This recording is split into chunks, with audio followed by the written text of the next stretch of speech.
భార్గవీం యోగజననీం క్షీరసాగర కన్యకామంట. అంటే ఈ భృగు మహర్షికి ఖ్యాతి అనే భార్య ఎందు మొట్టమొదటి లక్ష్యం పుట్టింది. భృగో ఖ్యాత్యాం సముత్పన్న శ్రీ, ఆ తర్వాత సముద్రం నుంచి వచ్చింది. కాబట్టి తండ్రి పేరు మీద ఆమెకు భార్గవి అని పేరు. భృగు వంశంలో జన్మించింది కాబట్టి, భృగు మహర్షి కుమార్తెగా వచ్చింది కాబట్టి ఆమె భార్గవి.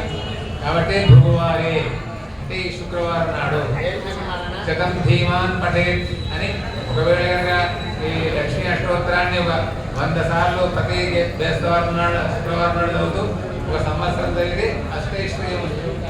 భృగువారే శతం ధీమాన్ పఠేత్ తత్సమాత్రం అష్టైశ్వర్యం ఆప్నోతి.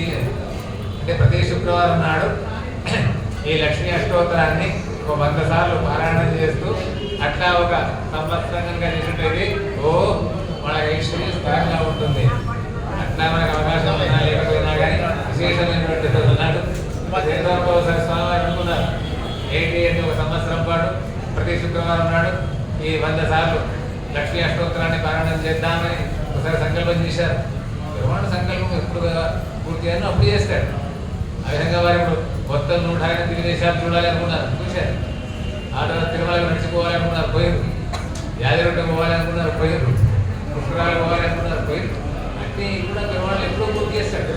అనుకున్నప్పుడే చేయాలని లేదు, సత్సంకల్పం మనం చేస్తూ ఉంటాం. అది సమయానుగుణంగా పరమాత్మ పూర్తి చేస్తాం. సరే, ఈనాడైతే ఇప్పుడు ఇక్కడ ఈ బ్రహ్మోత్సవాల సందర్భంలో ఈవేళ శుక్రవారం లక్ష్మీదేవికి సంబంధించిన వారం.